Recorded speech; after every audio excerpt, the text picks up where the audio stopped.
Hello everyone. आज हम लोग चर्चा करेंगे on this particular topic, does God exist. ये जो प्रश्न है हम सबके मन में अक्सर उठता रहता है, लेकिन ये प्रश्न या इस मुद्दे पे हाल फिलहाल में डिबेट और बढ़ गई है आफ्टर एक बहस हुई थी ललन टॉप चैनल पे लगभग एक महीने पहले। उसमें एक तरफ से जावेद अख्तर साहब बोल रहे थे, दूसरे तरफ से एक इस्लामिस्ट स्कॉलर बोल रहे थे। उनके बीच में डिबेट हुई, उसके बाद से इस टॉपिक के ऊपर बहस और बढ़ गई है। कई सारे लोग अपना ओपिनियन, अपना व्यू पॉइंट रख रहे हैं। तो मैंने सोचा कि चलिए ये टॉपिक एक बार फिर से अपने चैनल के थ्रू आप लोगों के साथ डिस्कस करते हैं। इसमें काफ़ी एनालिटिकल आर्ग्यूमेंट्स देने पड़ेंगे, हम लोग देखेंगे, जो हमारे एथिक्स पेपर के लिए, एसे राइटिंग के लिए, सबके लिए हेल्पफुल हो सकता है। देखते हैं, ये जो प्रश्न है डज गॉड एग्जिस्ट, इसका मोटा मोटा दो ही तो जवाब हो सकता है, नो या यस।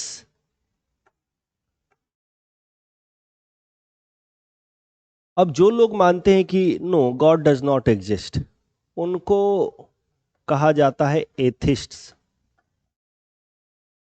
जो मानते हैं यस गॉड डज एग्जिस्ट, वो सब हो गए थीस्ट्स। उनको कलेक्टिवली एक शब्द से बुलाया जाता है, वो है थीस्ट्स। अब चूंकि ये मानते हैं कि गॉड डज एग्जिस्ट, तो बर्डन ऑफ प्रूफ भी इनके ऊपर ही है, क्योंकि ये एक असर्शन कर रहे हैं, ये कह रहे हैं कि ये चीज एग्जिस्ट करती है। तो जब आप कह रहे हैं कि कोई चीज एग्जिस्ट करती है, तो आपके ऊपर जिम्मेदारी आती है कि आप ये साबित करें कि वो कैसी है, कैसे एग्जिस्ट करती है। अब प्रूफ किसी भी कॉन्सेप्ट का मोटा मोटा दो तरीके से दिया जा सकता है। एक एक्सपीरियंस बेस्ड प्रूफ, दिखा दीजिए, सुना दीजिए, बता दीजिए कि जीएस रोड में आगे जाएंगे, चलते जाएंगे तो शिलोंग शहर आ जाएगा, दिखा दीजिए, एक्सपीरियंस बेस्ड प्रूफ। या दूसरा तर्क के बेसिस पे प्रूफ होता है, लॉजिक बेस्ड प्रूफ। अब गॉड को लेकर के एक्सपीरियंस बेस्ड प्रूफ भी लोगों ने दिए हैं, बट यहां पे जानना जरूरी है कि एक्सपीरियंस भी दो तरीके के होते हैं। सब्जेक्टिव एक्सपीरियंस, मतलब एक इंसान को तो हो रहा है, दूसरे को नहीं हो रहा वो एक्सपीरियंस। दूसरा ऑब्जेक्टिव यूनिवर्सल एक्सपीरियंस, सबको हो रहा है। किसी भी कॉन्सेप्ट के लिए experience can be considered as a proof if it is objective experience, not subjective experience. There have been many mystic saints like Mirabai, Chaitanya Mahaprabhu.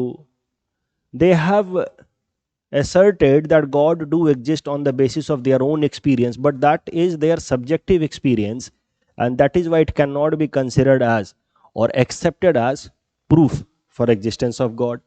And there has been no objective experience that we all know. ऐसा तो नहीं है कि भगवान घूम रहे हैं, खुदा भगवान जो कहना चाहे आप कहें, वो घूम रहे हैं आसपास में, सब लोगों से मिलजुल रहे हैं। तो ऑब्जेक्टिव एक्सपीरियंस तो ना अभी तक है, ना मुझे लगता है इसकी कोई संभावना है भविष्य में भी कि there will be an objective experience of God, कि सबको दिख रहा है। Objective experience, for example Himalayan mountains are in the northern part of India, ये सबको दिख रहा है। नहीं भी दिख रहा तो आप जाके देखेंगे, आपको दिख जाएगा। बट इस तरीके से गॉड का प्रूफ अभी तक तो नहीं है, ना कभी हो पाएगा। अब गॉड का लेकिन प्रूफ लॉजिक के बेसिस पे, तर्क के बेसिस पे भी कई सारे लोगों ने दिया है। बड़े बड़े लोगों ने, मैथमेटिशियंस, साइंटिस्ट, फिलोसोफर्स ने दिया। इसे लिबनीज करके एक फिलोसोफर हुए, मैथमेटिशियन भी हैं पहले, he is known as a great philosopher, great mathematician. उन्होंने लॉजिक के बेसिस पे गॉड का प्रूफ दिया है। थॉमस एक्विनास करके एक फिलोसोफर हैं। देखिए ये जो बहस है ना, डज गॉड एग्जिस्ट, इस बहस के ऊपर फिलोसफी का एक पूरा पूरा ब्रांच है जिसको कहा जाता है फिलोसफी ऑफ रिलीजन। उसमें एक इम्पॉर्टेंट फिलोसोफर हैं थॉमस एक्विनास, उन्होंने भी लॉजिक के बेसिस पे गॉड का प्रूफ दिया है, लेबनीज ने दिया है। जो सबसे स्ट्रॉन्ग तर्क या लॉजिक है गॉड के प्रूफ के तौर पे वो है कंटिंजेंसी आर्ग्यूमेंट। अब कंटिंजेंसी आर्ग्यूमेंट क्या है वो समझते हैं। कंटिंजेंसी आर्ग्यूमेंट सिंपली मीन्स कि if something exists that itself is a proof that there must be creator of that thing. Contingent मतलब होता ही है डिपेंडेंट। सो एनीथिंग एग्जिस्ट्स या depends on its creator. For example, मैं अगर आपको ये मोबाइल फोन दिखाऊं तो ये मोबाइल फोन का होना अपने आप में इस बात का सबूत है कि इसका कोई ना कोई क्रिएटर जरूर होगा, जबकि मैं खुद नहीं मिला हूं उस क्रिएटर से। लेकिन मुझे ये मानना होगा कि this mobile phone is since there, that means there must be some creator of it, because it is contingent या डिपेंडेंट ऑन इट्स क्रिएटर। बिना इसके क्रिएटर के ये अपने आप बन ही नहीं सकती। वैसे ही ये पूरी दुनिया है, हमारे सामने है, दुनिया का एक छोटा सा हिस्सा जिसको हम जी रहे हैं, अर्थ के ऊपर हम रहते हैं। लेकिन दुनिया काफ़ी बड़ी है, वो एग्जिस्ट करती है, काफ़ी प्रिसाइज तरीके से उसको अरेंज किया गया है।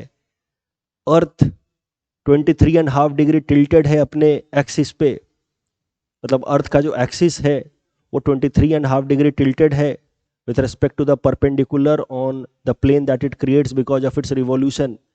ज्योग्राफी वाले स्टूडेंट समझ रहे होंगे, इसी कारण से सीजन होता है, सर्दी गर्मी होती है, और इसी कारण से अर्थ के ऊपर लाइफ भी सस्टेन हो पा रहा है। नहीं तो कहीं बहुत ज़्यादा गर्मी हो जाती, कहीं बहुत सर्दी हो जाती, लाइफ का होना इम्पॉसिबल हो जाता। तो मतलब मैं इससे ये कह रहा हूँ कि ये दुनिया इस तरीके से बनाई गई है, इस प्रिसाइज तरीके से बनाई गई है, जिसको देख करके ही हम कह सकते हैं कि there must be some creator of it, and that creator is no one but God.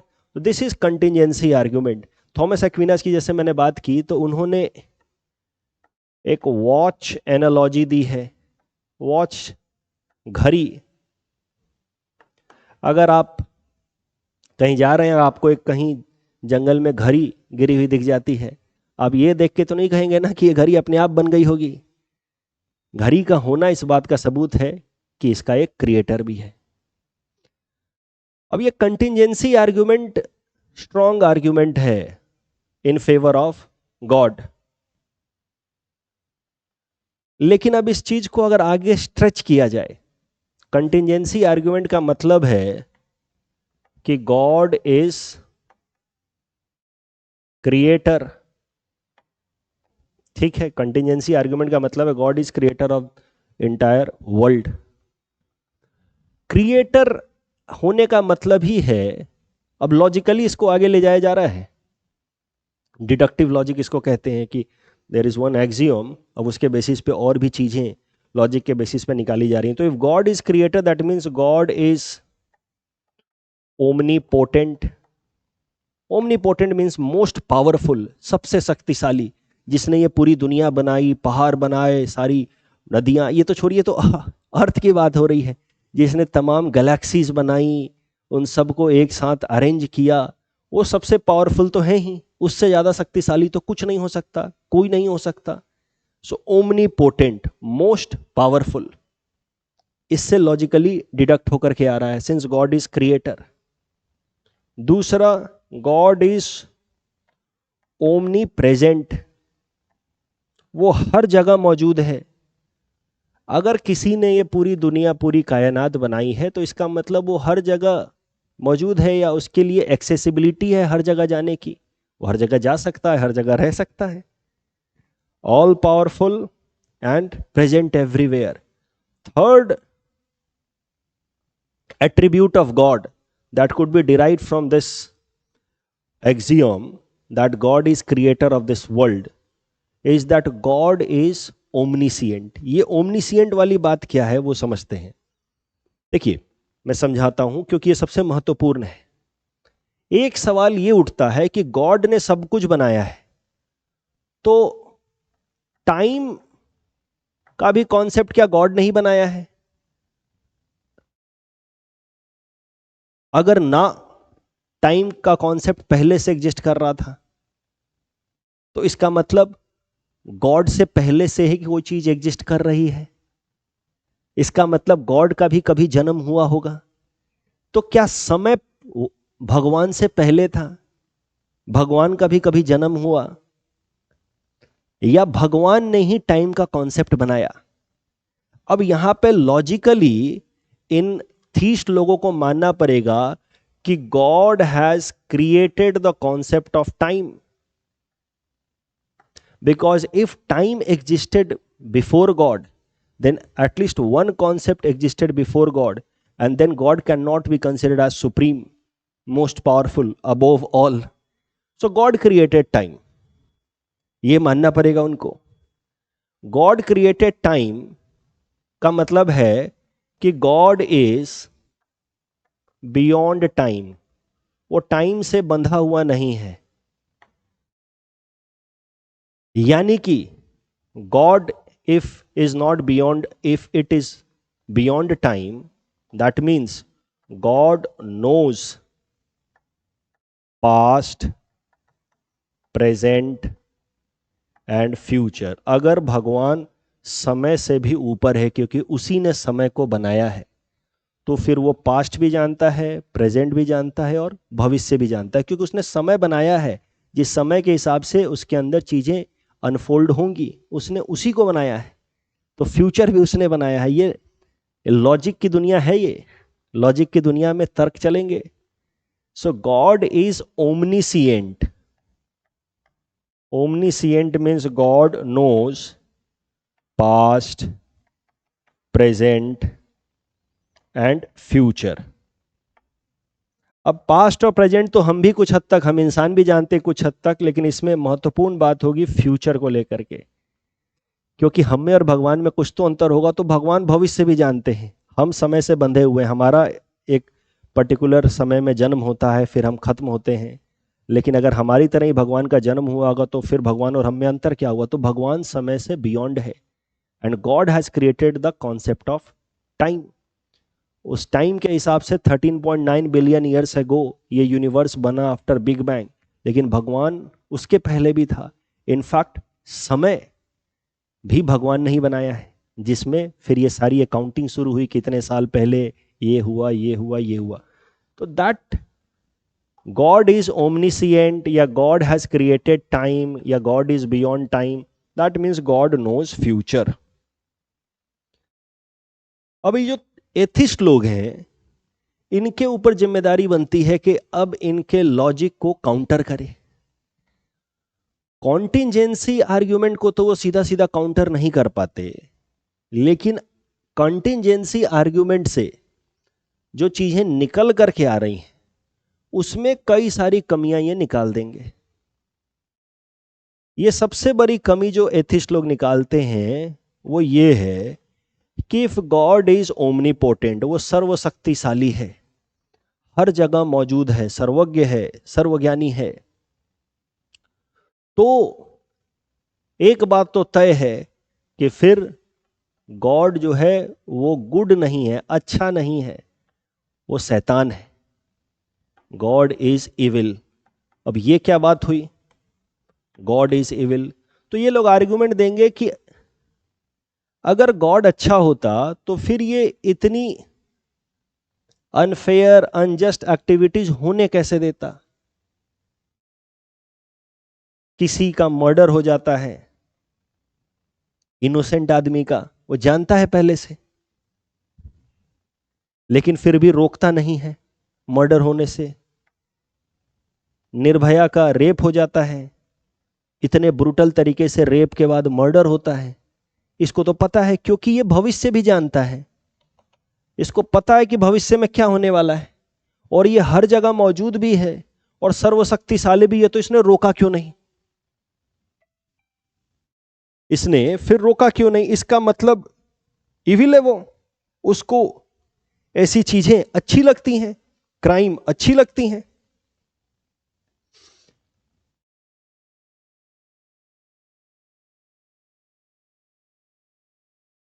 अब यहां पे फंस जाते हैं ये थीस्ट लोग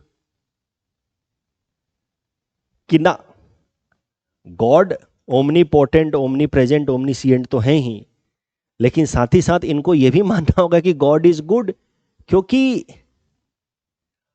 लॉजिक के हिसाब से तो ठीक है, omnipresent, omniscient, omnipresent या ओमनी पोटेंट है, बट लॉजिक के हिसाब से ये दो चीजें एक साथ मान पाना थोड़ा कठिन हो जाता है।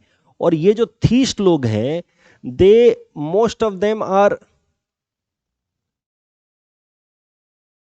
रिलीजियस पीपल, जो भगवान में भरोसा करते हैं वो काफी धार्मिक लोग हैं। वो बात अलग है कि धर्म और भगवान दोनों एक दूसरे के लिए एसेंशियल कॉन्सेप्ट नहीं है। कुछ एक ऐसे धर्म भी हैं जैसे बुद्धिज्म, वो मानता है कि वो उसने गॉड के बारे में कुछ बात ही नहीं की है, it does not assert anything about God.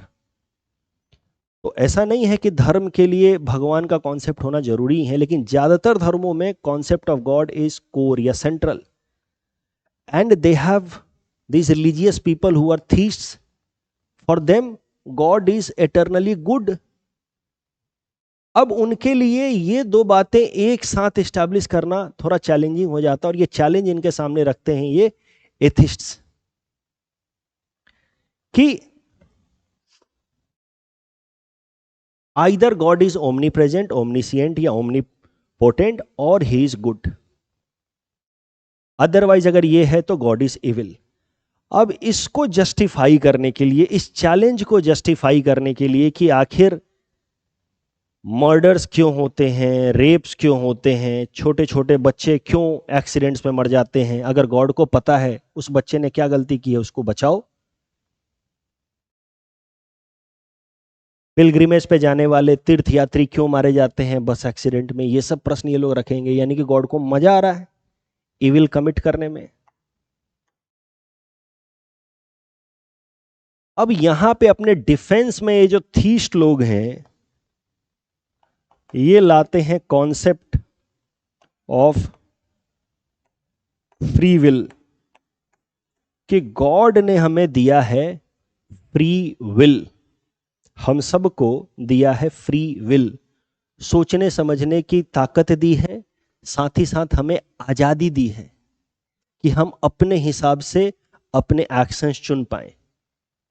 अगर गॉड हमें फ्री विल नहीं देता, if there was no free will, तो हम उस खिलौने की तरह हो जाते जिसमें चाबी लगा दी जाती है और फिर उसको रख दिया जाता है, फिर वो आगे चलेगा उछल करके, फिर खड़ा हो जाएगा, फिर चलेगा, तो फिर हमारे एग्जिस्टेंस का कोई मतलब नहीं होता। We would be like toys to the God, and if we were like toys to the God, if there was no concept of free will, हम उस खिलौने की तरह होते, तो फिर गुड या बैड का कॉन्सेप्ट भी नहीं होता।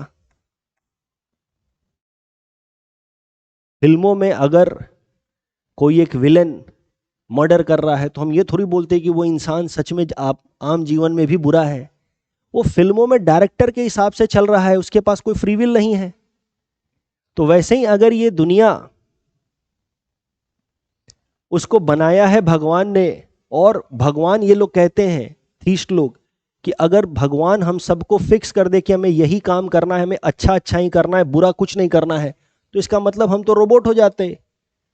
फिर उस केस में गुड या बैड का कॉन्सेप्ट ही नहीं एग्जिस्ट करता, जस्टिस या अनजस्ट का, न्याय अन्याय का कॉन्सेप्ट एग्जिस्ट ही नहीं करता। तो गुड या बैड में अंतर बनाए रखने के लिए गॉड ने हमें दिया फ्री विल, और उसके साथ ही अब हमें छोड़ दिया इस दुनिया में कि अब तुम अपने हिसाब से चीजें करो।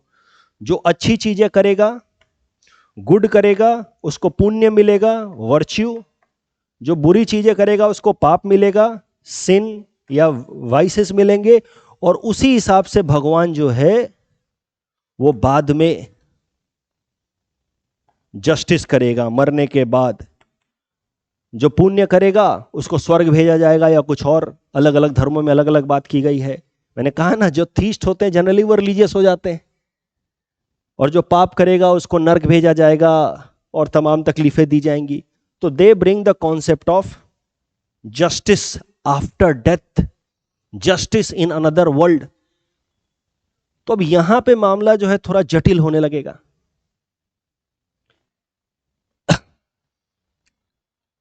जस्टिफाई करने के लिए कि God though is omnipresent, omnipotent, omniscient, yet he is good, and the concept of good will survive only when there is concept of bad, and concept of good and bad do exist only when we have free will. हम अपनी इच्छा से अगर चुन पाए तो ही फिर हम गुड या बैड कहे जाएंगे. अगर जेल के अंदर कोई कैदी जो है अच्छे बिहेवियर दिखा रहा है because of fear of punishment, तो उसको अच्छा थोड़ी कहा जाएगा, तो डर से अच्छा कर रहा है. तो हमें भगवान ने फ्री विल दिया है गुड या बैड के बीच में चुनने के लिए, और गुड हम चुनेंगे तो बाद में पुण्य मिलेगा, और पुण्य के हिसाब से हमें जस्टिस दिया जाएगा, स्वर्ग भेजा जाएगा. पाप होगा तो उस हिसाब से हमें नरक भेजा जाएगा. अब यहां जाकर के ये लोग फंस जाते हैं, क्योंकि ये logic the free will and omniscient do not go hand in hand. क्योंकि अगर भगवान ओमनीसिएंट है यानी कि वो भविष्य जानता है, तो इसका मतलब भविष्य ऑलरेडी लिखा हुआ है. इसको कहा गया है divine determinism. The God has, if God knows the future means the future is already written, and if future is already written that means there is no free will. अगर ये लिखा हुआ था कि ये 5 कन्विक्ट्स निर्भया केस वाले दिसंबर के उस रात को 2012 में ये घटना करेंगे, ये दुष्कर्म करेंगे, तो फिर इन्होंने अपने फ्री विल से थोड़ी चुना है ये पाप. फिर तो ये लिखा था, भगवान ने खुद लिखा था. फिर एक बार साबित हो गया कि गॉड इज इविल. तो ये जो फिलॉसफी का ये वाला ब्रांच है ना, फिलॉसफी ऑफ रिलीजन, जो इस बात पे बहस करता है कि डज गॉड एग्जिस्ट और नॉट, वहां पे एक लिमिट के आगे जाकर के लॉजिक के बेसिस पे दोनों ही चूक जाते हैं. लॉजिक के बेसिस पे ये तो साबित किया जा सकता है कि yes God do exist on the basis of contingency argument, लेकिन उसके आगे जो चीजें निकलती हैं, मेनली इसको कहा गया है प्रॉब्लम ऑफ इविल, कि if God has created everything then why does he not stop things.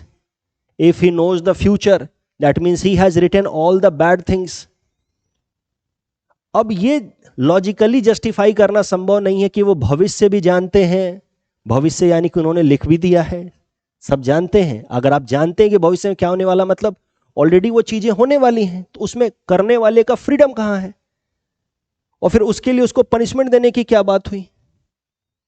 तो एक लिमिट के आगे जाकर के लॉजिक के बेसिस पे दोनों ही चूकने लगते हैं. इनके पास इस लॉजिक का तोड़ नहीं है कंटिजेंसी आर्गुमेंट का, कि अगर कोई चीज एग्जिस्ट कर रही है तो उसका बनाने वाला भी तो होगा, और इनके पास इस आर्गुमेंट का काउंटर आर्गुमेंट नहीं है कि आखिर इविल क्यों एग्जिस्ट करता है. और भगवान अगर सब जानता है तो फिर हमारा फ्री विल कहां है, और अगर हमारा फ्री विल है, हम अपने हिसाब से चीजें कर सकते हैं, तो भगवान भविष्य कैसे जानता है, और अगर वो भविष्य नहीं जानता तो भगवान कैसे हुआ. तो एक लिमिट के आगे लॉजिक के बेसिस पे दोनों चूकेंगे. अभी भगवान को लेकर के जो बहस है वो लॉजिक के अलावा यूटिलिटी के ऊपर भी है, उपयोगिता, कि आखिर भगवान का हमारे जीवन में महत्व क्या है. तो यूटिलिटी के बेसिस पे भी एथिस्ट्स कहेंगे कि कोई यूटिलिटी नहीं है, ये हमारे लिए सिर्फ प्रॉब्लम्स क्रिएट करता है, जो कॉन्सेप्ट ऑफ गॉड है. ये आर्गुमेंट देंगे कि कॉन्सेप्ट, देखिए मैंने पहले भी कहा है कि God and religion though they are not exactly the same thing, but God is central concept in religion, right. तो ये कहेंगे कि जो रिलीजन है जिसमें गॉड एक सेंट्रल रोल प्ले करता है, इट इज लाइक एल्कोहल. इसकी लत से लग जाती है, एडिक्टेड हो जाता है इंसान, और उसका मन होता है कि वो उसको बढ़ाए, रिलीजियस एक्टिविटी को बढ़ाए. जैसे कहा जाता है कि अगर आप थोड़ा बहुत शराब पिए अच्छे क्वालिटी का, तो it may prove good for your health. But problem क्या है कि आप शुरू करेंगे थोड़े थोड़े से, धीरे धीरे उसकी आदत लगती जाएगी और आप और ज्यादा क्वांटिटी बढ़ाते जाएंगे, रुकता नहीं है इंसान। अगर आप रोज 1 गिलास दूध पीते हैं तो 4 साल बाद ऐसा नहीं होगा कि 1 गिलास से आपका मन करेगा कि मैं 4 गिलास पीऊं। मिल्क पीते पीते आप मिल्कोहलिक नहीं हो जाते हैं, लेकिन अल्कोहल थोड़ा थोड़ा पीते पीते इंसान अल्कोहलिक हो जाता है। और वैसा ही नेचर है रिलीजन का भी, बढ़ने का। इंसान थोड़ा थोड़ा धार्मिक होता है, धीरे धीरे धीरे धीरे उसकी जो धर्म की या भावना है ना, भक्ति की भावना, वो इतनी बढ़ जाती है कि उस नाम पे फिर वो तमाम सुपरस्टिशियस एक्टिविटीज करता है। और इस हद तक कर बैठते हैं कुछ लोग कि वो ह्यूमन सैक्रिफाइस भी कर डालते हैं। वो तो कानून है, नहीं तो आज भी कई सारे लोग अंधविश्वास में यहां तक बढ़ जाएं। इस हद तक लोग बढ़ जाते हैं, रिलीजन का नशा इतना चढ़ जाता है कि उसके नाम पे वो कम्युनलिज्म, हेट्रेडनेस, दंगे करने से भी नहीं घबराते in the name of God and religion.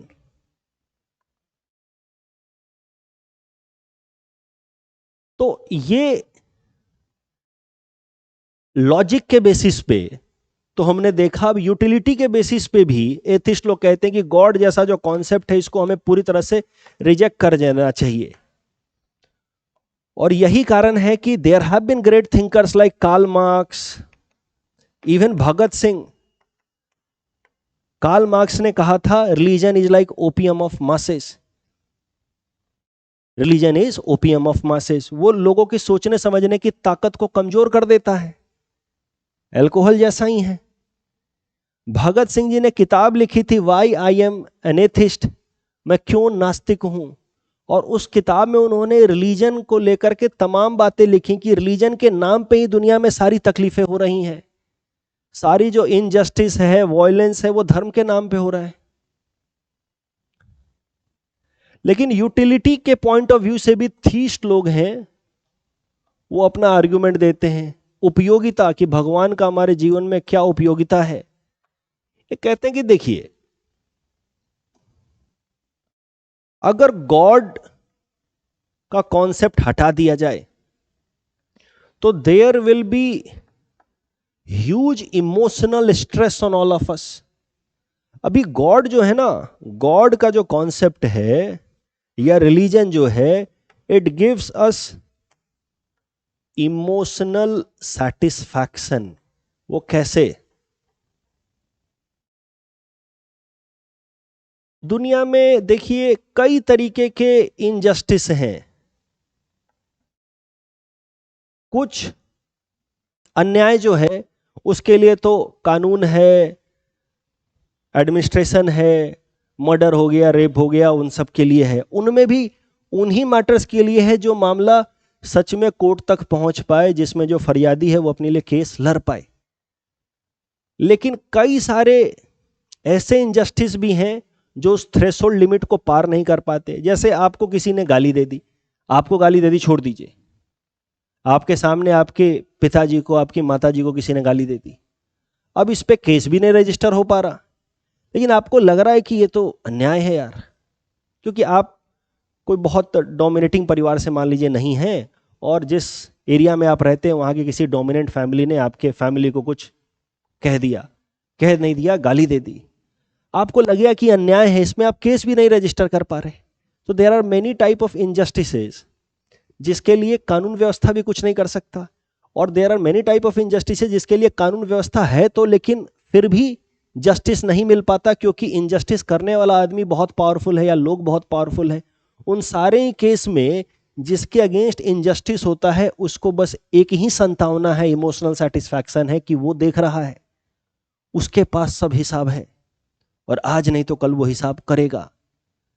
अगर आप गॉड का कॉन्सेप्ट लोगों से छीन लें, यूटिलिटी के पॉइंट ऑफ व्यू से बात हो रही है, लॉजिक के पॉइंट ऑफ व्यू से नहीं बात हो रही है, तो एकाएक से एक अजीब सा फ्रस्ट्रेशन क्रिएट होगा कि मेरे साथ अन्याय हो रहा और कोई देखने वाला नहीं है। अब ये अच्छा है बुरा, दैट्स ए सेपरेट थिंग, लेकिन इस कारण से कि गॉड है वो हिसाब करेगा, समाज में लॉ एंड ऑर्डर तो बना हुआ है, इंटेलेक्चुअल वॉइडनेस आ जाएगा। इंटेलेक्चुअल सेटिस्फैक्शन के लिए या टू अवॉइड इंटेलेक्चुअल वॉइडनेस गॉड का कॉन्सेप्ट इंपॉर्टेंट है। इंसान जो है वो एक उम्र के बाद उसको समझ नहीं आता है कि अब मेरे जीवन का मकसद क्या है। तो जीवन का मकसद उसको भगवान में ही दिखता है। कहते हैं ना कि हर उम्र के शौक जुदा, कभी खिलौने, कभी मासूका, कभी रुतबा, कभी खुदा। तो एक उम्र के बाद इंसान जो है वो गॉड के नाम पे ही जीता है और उसी नाम पे अच्छे काम करता है, समाज में सेवा भावना रखता है कि वो है, और वो इन सब बातों को नोट करेगा। तो इंटेलेक्चुअल सेटिस्फैक्शन है। किसी के मर जाने के बाद एक अजीब सा वॉइडनेस, अगर आपका कोई करीबी कभी गुजर जाए तो उस दिन ये भावना आती है, एक सेटिस्फैक्शन देता है ये गॉड एंड रिलीजन कि अगले जन्म में फिर मिलेंगे, क्योंकि यहीं से सारा कॉन्सेप्ट आता है। एक कोई हिसाब रख रहा है, अगला जन्म भी होगा और फिर मिलेंगे। अगर ये सब चीजें छीन ली जाए तो जीवन में एक अजीब सा खालीपन आ जाएगा। अच्छे काम करने के लिए मोटिवेट करता है गॉड, रिलीजन। अच्छा, उसको लेकर के भी इनका काउंटर आर्ग्यूमेंट है एथिस्ट लोगों का। ये कहते हैं कि देखो, रिलीजन या गॉड के कारण ही लोग अच्छे काम नहीं करते, क्योंकि मंदिर चले गए, मस्जिद चले गए, इनको लगता है कि हमारे अच्छे काम का कोटा पूरा हो गया, हमने कर दिया जी, मंदिर चले गए, पूजा कर लिया, हम अच्छे लोग हैं। लेकिन अगर कोई एथिस्ट है तो फिर तो उसको अपने आप को यह एहसास दिलाने के लिए कि मैं अच्छा इंसान हूं, उसको सच में किसी की सेवा करनी होगी। तो इनका भी अपना काउंटर आर्गुमेंट है यूटिलिटी को लेकर के कि ना, गॉड के कारण लोग अच्छे काम नहीं कर रहे हैं, गॉड के कारण लोग मंदिर जा रहे हैं, ऐसा ये कहते हैं। तो यहां पे भी बहस होगी। यूटिलिटी के बेसिस पे बहस है, रीजनिंग के बेसिस पे बहस है, या लॉजिक, रीजनिंग या लॉजिक के बेसिस पे बहस है। अब अगर हम फाइनली कंक्लूड करें कि सर अब ये बताओ कि ये बहस तो आपने शुरू कर दी, डज गॉड एग्जिस्ट, जवाब दो यस या नो में। तो ये प्रश्न बहुत बड़ा है, उसका जवाब देने के लिए मेरी इंटेलेक्चुअल एबिलिटी बहुत कम है। तो क्या सच्चाई है वो तो मैं नहीं जवाब दे सकता, लेकिन क्या हमें मानना चाहिए वो कुछ हद तक मैं जरूर बता सकता हूं कि मैं क्या मानता हूं और उसके पीछे की लॉजिक क्या है। क्या मैं भगवान में भरोसा रखता हूं या मानता हूं या नहीं मानता हूं। देखिए, कंक्लूजन देखते हैं मेरे हिसाब से। ऑफ कोर्स तो दो ही संभावनाएं मैंने आपके सामने रखी थी, नो और यस। लेकिन मैं जैसा हमेशा कहता हूं कि answer generally does not lie in or, answer lies in and. हम नो मतलब एथिस्ट्स, यस मतलब थीस्ट्स, कोई जरूरी है कि यही दोनों स्टैंड में से हमें एक चुनना है? हमारा खुद का भी तो स्टैंड हो सकता है। अब ये एथिस्ट लोग कहते हैं कि गॉड डज नॉट एग्जिस्ट, और आज नहीं तो कल ये साबित हो जाएगा, और साबित कौन करेगा? साइंस करेगा। ये कहते हैं कि जिन चीजों का हम एक्सप्लेनेशन नहीं कर पाते थे, जैसे बारिश कैसे हो रही है, हवा कैसे बह रही है, उन सब चीजों को हमने एस्क्राइब कर दिया टू गॉड एंड रिलीजन। लेकिन जैसे जैसे साइंस बढ़ रहा है, रिलीजन का स्कोप कम होता जा रहा है, और एक दिन ऐसा आएगा जब साइंस रिलीजन को पूरी तरह से खत्म कर देगा। वहीं थीस्ट लोग कहते हैं कि साइंस की अपनी एक हद है, साइंस एक लिमिट तक ही, साइंस इसी दुनिया को तो समझ रहा है, और ये दुनिया भी कितनी बड़ी है आप सोचिए। हम अर्थ के ऊपर ग्रेविटी वगैरह ये सब पढ़ रहे हैं, या हमारे सोलर सिस्टम में पढ़ रहे हैं, हमारे सोलर सिस्टम को ही हम ठीक से नहीं जान पाए। हमारा जो सबसे दूर भेजा हुआ जो प्रोब है वोयाजर मिशन, वो अभी सिर्फ हमारे सोलर सिस्टम के एज तक पहुंचता है, और हमारा सोलर सिस्टम भी हमारे गैलेक्सी मिल्की वे का एक छोटा सा हिस्सा, और इस तरह की हजारों लाखों गैलेक्सीज हैं। तो साइंस की एक अपनी हद है। ये जो गॉड का जो कॉन्सेप्ट है, it is beyond science, that is metaphysics. तो science will never be able to challenge या counter the concept of God, because it will never be able to reach. यहां पे भी दोनों के पास अपना अपना आर्ग्यूमेंट है। लेकिन हम इनके आर्ग्यूमेंट को अगर लेकर के चलें कि यस साइंस समडे, आज नहीं 100 साल बाद, 200 साल बाद, 1000 साल बाद, लाख साल बाद, Someday science will prove everything, explain everything, and it may prove that God do exist, या it may prove that God does not exist. जो भी है, लेकिन अभी तक तो ये दोनों ही लॉजिकली सब कुछ एक्सप्लेन नहीं कर पाए हैं। एक लिमिट के आगे लॉजिक में ये भी चूक जाते हैं, ये भी चूक जाते हैं, तो क्यों ना हम बीच में रहें। मैं भी बीच में ही हूं। जो लोग भी बीच में रहे हैं उनको कहा जाता है एग्नोस्टिक्स, और इसी में गौतम बुद्ध भी आते हैं। Agnostics, agnostics simply mean I don't know whether he exists or does not exist। मुझे नहीं पता, क्योंकि मैं लॉजिक के बेसिस पे मानूंगा, नहीं तो एक्सपीरियंस के बेसिस पे मानूंगा, दोनों में ही ये दोनों एक लिमिट के बाद चूक जाते हैं। तो अब जब मुझे नहीं पता तो आम जीवन में कैसे जिया जाए। हो सकता है भविष्य में ये साबित हो जाए कि गॉड डज एग्जिस्ट या डज नॉट एग्जिस्ट, लेकिन जब तक साबित नहीं हो रहा है तब तक क्या मान करके जिया जाए। तो तब तक कैसे जिया जाए उसके लिए भी दो संभावनाएं हैं, कि तब तक मान करके जिया जाए कि हां भगवान है, और एक लिमिट तक भगवान धर्म इनको हम मानेंगे। एक है कि ना, God does not exist.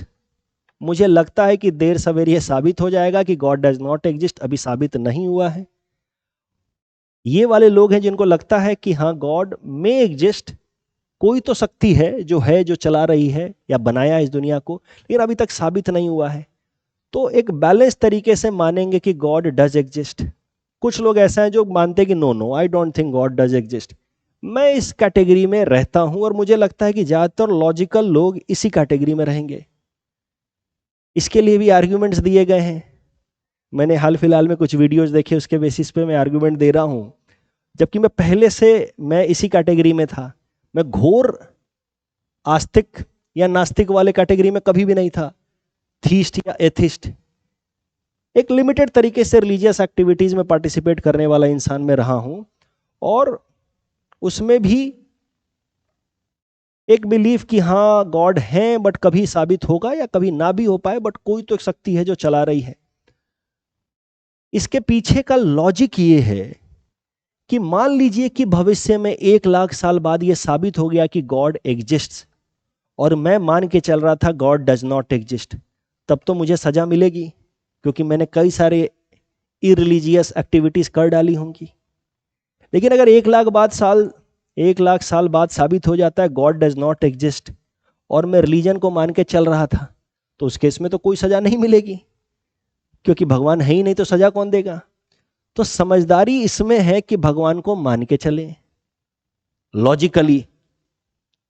Logically भी समझदारी इसमें है।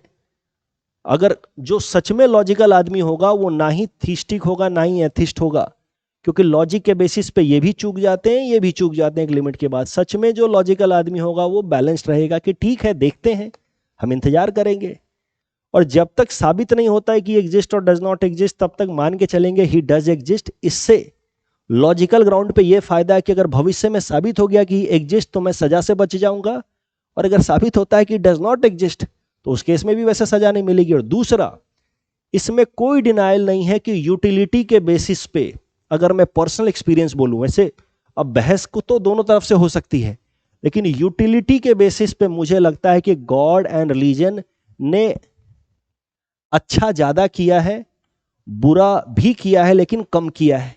इसलिए यूटिलिटी के बेसिस पे गॉड का एग्जिस्टेंस मानना समझदारी है। एक सेटिस्फैक्शन सी रहती है, कुछ करने की, अच्छा करने की एक मोटिवेशन सी बनी रहती है।